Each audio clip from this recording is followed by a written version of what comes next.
Hello friends, I am Manisha. Welcome to my channel explore coaching classes.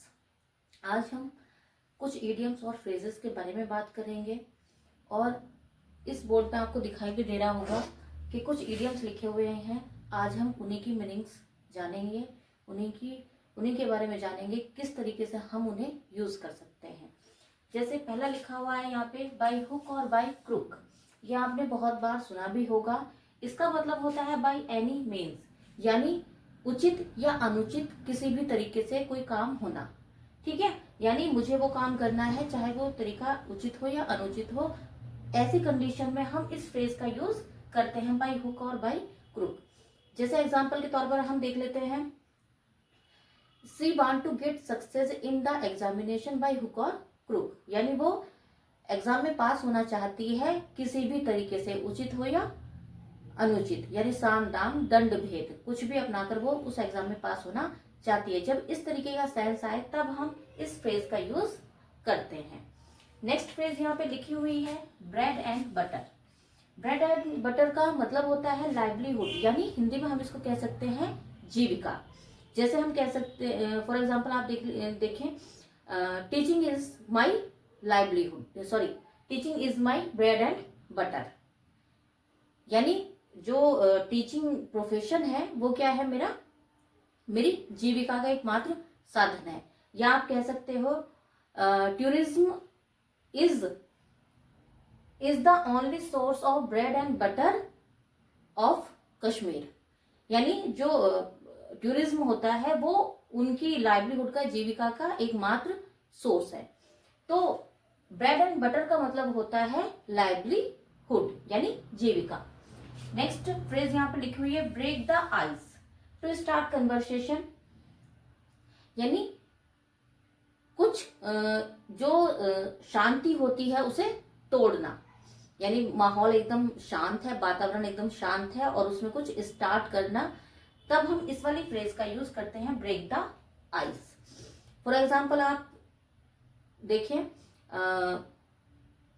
We played a small game to break the ice, यानी हमने एक छोटा game खेला किसके लिए, कन्वर्सेशन स्टार्ट करने के लिए, यानी उस माहौल को तोड़ने के लिए, जो शांति का माहौल था, हमने क्या किया, छोटा गेम शुरू किया। तो ऐसी कंडीशन में जब माहौल एकदम शांत है और कुछ स्टार्ट करना हो, तब ऐसी कंडीशन में हम ब्रेक द आइस फ्रेज का यूज करते हैं। नेक्स्ट यहाँ पे फ्रेज लिखी हुई है ब्लॉक हेड। ब्लॉक हेड का मतलब होता है फूल या मूर्ख। तो ऐसे व्यक्ति के लिए हम ये वर्ड फ्रेज यूज करते हैं जो मूर्खतापूर्ण तरीके से कोई काम करता है। जैसे हम कह सकते हैं don't be A block head, listen carefully, यानी मूर्ख मत बनो और ध्यान से सुनो। तो ऐसी कंडीशन में हम ब्लॉक हेड का यूज करते हैं। उसके बाद नेक्स्ट फ्रेज यहाँ पे दी हुई है बाय लीप्स एंड बाउंड्स, यानी इसको कहते हैं वेरी रैपिडली, बहुत ही तेजी से। जैसे हम कह सकते हैं India is growing by leaps and bounds these days, यानी अब इस समय जो है भारत बहुत तेजी से ग्रो कर रहा है। हालांकि ये अतिशयोक्ति है, आपको भी पता है कंडीशन क्या है।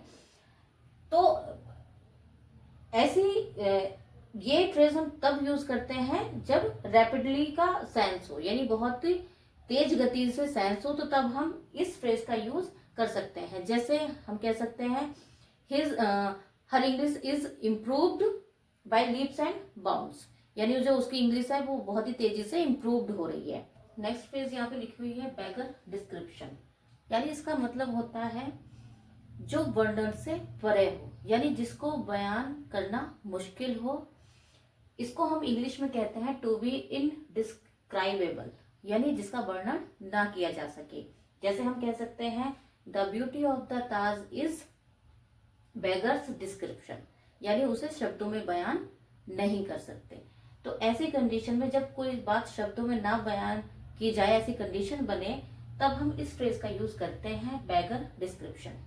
नेक्स्ट फ्रेज यहाँ पे लिखी हुई है ब्लैक शीप। ब्लैक शीप का मतलब होता है ए डिसग्रेसफुल पर्सन, यानी कोई कुल का कलंक, यानी कोई फैमिली में ऐसा व्यक्ति है जो सबसे बुरा है। तो बुरे व्यक्ति के लिए हम इस ब्लैक शीप का यूज करते हैं, इस फ्रेज का हम यूज करते हैं। जैसे हम कह सकते हैं he is the black sheep of his family, यानी वो अपने परिवार की क्या है, सबसे बेकार, सबसे बुरा इंसान है। तो उसकी कंडीशन में हम ब्लैक शीप यूज करते हैं। नेक्स्ट फ्रेज यहाँ पे दी हुई है ब्लैक एंड व्हाइट। इसका मीनिंग होता है इन राइटिंग, यानी लिखित रूप में। जब हम किसी बात को कहें कि आप मुझे वो चीज लिखित रूप में दें, तब जो है इस फ्रेज का हम यूज करते हैं ब्लैक एंड व्हाइट का। जैसे हम कह सकते हैं I can forgive you if you apologise in black and white. अगर तुम मुझसे लिखित में माफी मांगो तो मैं तुम्हें माफ कर सकता हूँ। नेक्स्ट फ्रेज यहाँ पे दी हुई है बैड ब्लड। बैड ब्लड का मतलब होता है एनिमिटी, यानी शत्रुता, किसी से दुश्मनी रखना। तो ऐसी कंडीशन में हम कौन से फ्रेज का यूज करते हैं, बैड ब्लड का। फॉर एग्जाम्पल हम कहें one should not create bad blood among friends, यानी किसी को भी दोस्तों के बीच में शत्रुता नहीं क्रिएट करनी चाहिए, बनानी चाहिए। नेक्स्ट फ्रेज यहाँ पे दी हुई है कैसल्स इन द एयर, यानी इसका मतलब होता है विजनरी स्कीम्स, यानी ऐसा प्लान जो इम्पॉसिबल हो, यानी ख्याली पुलाव हम इसको कह सकते हैं, या हवा में महल बनाना इसको हम कह सकते हैं। तो इसका मतलब होता है विजनरी स्कीम्स, किसका, castle in the air. For example हम कह सकते हैं don't build castle in the air, do your hard work to achieve success, यानी अपने हवा में जो है महल मत बनाओ, अगर अपना गोल अचीव करना है तो उसके लिए हार्ड वर्क करो। तो ऐसी कंडीशन में हम कौन सा फ्रेज का यूज करते हैं, कासल इन द एयर। तो आज की क्लास में इतना ही। आगे मैं और आपके लिए अच्छे अच्छे इडियम्स और वर्ड लेकर आऊंगी। Thank you.